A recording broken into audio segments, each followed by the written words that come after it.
எல்லோருக்கும் வணக்கம். இன்றைக்கி நம்ம கொலனோஸ்கோப்பி பற்றி பார்க்க போகிறோம். கொலனோஸ்கோப்பி என்றால் என்ன? பெருங்குடல் உள்நோக்கு பரிசோதனை. அதுதான் அந்த கொலனோஸ்கோப்பி என்று சொல்லுவோம். ஸோ கொலனோஸ்கோப் என்றாலே அது ஒரு எப்படி இருக்கும்? என்ன இது இருக்கும்? அதாவது ஒரு சின்ன ஒரு டியூப் போன்ற ஒரு அமைப்பில் இருக்கும். அதில் ராட் லென்ஸ் சிஸ்டம், அந்த ஃபைபர் ஆப்டிக் லென்ஸ் சிஸ்டம் இருக்கும். ஸோ அது வழியாக அந்த இமேஜஸ் எடுத்து அது ப்ராசஸரில் அது இது பண்ணி, ஸோ நம்ம அந்த குழாயை நம்ம பெருங்குடலுக்குள்ளே செலுத்தும்போது அந்த உள்ளே இருக்கக்கூடிய அந்த அமைப்புகள் நமக்கு கிளியராக வெளியே இமேஜஸில் நமக்கு தெரியும். ஸோ இதை தான் டைரக்ட் விஷுவலைசேஷன் ஒரு கொலனோஸ்கோப்பி. ஸோ இந்த கொலனோஸ்கோப்பியோட அட்வான்டேஜஸ் என்ன? நம்ம என்ன ப்ராப்ளம் இருக்குதுங்கிறத 100% ஆக்யூரேட்டாக கண்டுபிடிச்சிடலாம். ஸோ இன்றைக்கி வி ஹாவ் 4K கொலனோஸ்கோப்பி, அதாவது மிக நுணுக்கமான அந்த கிளாரிட்டி இருக்கிற கொலனோஸ்கோப்பி இருக்குது.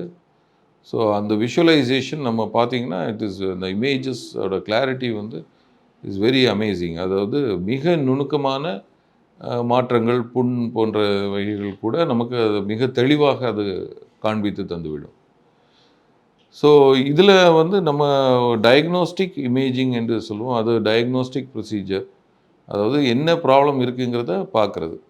அதுக்கப்புறம் அதுலேருந்து நமக்கு தேவைன்னா we can do a biopsy. அதுலேருந்து ஒரு சின்ன சதையை எடுத்து அதை கன்ஃபார்ம் பண்ணிக்கலாம். இதுதான் இந்த பிரச்சனை, இது கட்டி தான், இல்லை புண்ணு தான், வேறு ப்ராப்ளம் ஒன்றும் இல்லை. ஸோ இது போன்ற வாய்ப்புகளும் வசதிகளும் அந்த கொலனோஸ்கோப்பிலே நமக்கு இருக்குது.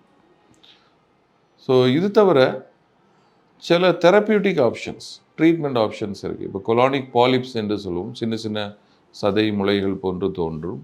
ஒரு சிலருக்கு அது மாறுபாடு ஏற்பட்டு ஃப்யூச்சரில் அது கேன்சர் போன்ற கட்டிகள் கூட அதிலிருந்து உருவாக வாய்ப்புண்டு. ஸோ இந்த பாலிப்புகளை முளையிலே நம்ம கிளி எடுத்து விடலாம். ஸோ அதுக்கு தான் கொலனோஸ்கோபிக் பாலிபெக்டமி என்ற டெக்னிக்ஸ் இருக்குது. அது இந்த ஸ்கோப்பி வழியாகவே அந்த மோஷன் போரும் வழியாகவே அந்த குழாய்களை பெருங்குடலுக்குள்ளே செலுத்தியே அதை கட்டியை கிளியர் செய்து நம்ம எடுத்துடலாம். இது தவிர சிலருக்கு பெருங்குடல் அடைப்பு ஏற்படும் போது அந்த அடைப்பை திறப்பதற்கான ஸ்டென்ட் பிளேஸ்மெண்ட், அதாவது ஒரு ஸ்டென்ட் என்றால் ஒரு டியூப் போன்ற ஒரு அமைப்பில் உள்ளது. அதை உள்ளே வைத்து அந்த அடைப்பை சரி செய்து அதை திறந்து விடுவதற்கான வாய்ப்புகளும் இந்த கொலனோஸ்கோப்பியிலே நம்ம செய்கிறதுக்கு வாய்ப்பு இருக்குது. அப்புறம் இந்த கொலனோஸ்கோப்பி கைடன்ஸில் we can do lot of treatment. Like bleeding இருக்குது, அதுக்கு கிளிப்பிங் பண்ணலாம். அப்புறம் ஆர்கான் கோஆகுலேஷன் பண்ணி இந்த ரேடியேஷன் கொலைட்டிஸ் இந்த மாதிரிப்பட்ட நோய்களுக்கான சிகிச்சைகள் நம்ம கொடுக்கலாம். இது போன்ற பல்வேறு ஆப்ஷன்ஸும் இதில் இருக்குது.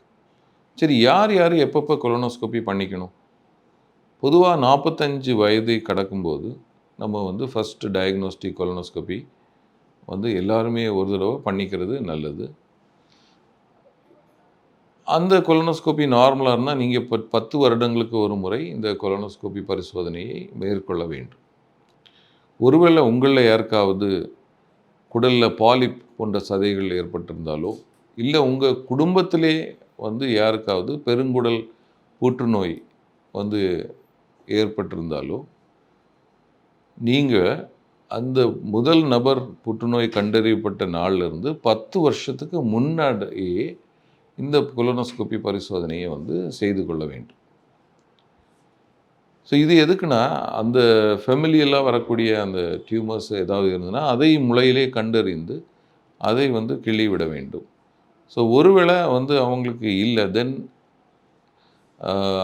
3 வருடங்களுக்கு ஒரு முறை நீங்கள் இந்த பரிசோதனையை செய்ய வேண்டும். மலக்குடல் இரத்தப்போக்கு இருக்கிறவர்கள், பெருங்குடல் அடைப்பு போன்ற அறிகுறிகள் இருக்குது, அப்புறம் ஒரு மோஷன் போகிற பழக்கத்தில் ஒரு சேஞ்ச் இருக்குது, திடீர்னு லூஸ் ஆகுறது, திடீர்னு டைட் ஆகிடுது, இந்த மாதிரி இருக்குது. இல்லை உங்களுக்கு இரத்த சோகை ஏற்படுது, அது கூடவே குடல் பிரச்சனைகளும் இருக்குது. இந்த மாதிரிப்பட்டவங்களுக்கு நம்ம ஒரு டயக்னோஸ்டிக் கொலனோஸ்கோப்பி பண்ணிக்கிறது ரொம்ப அவசியம்.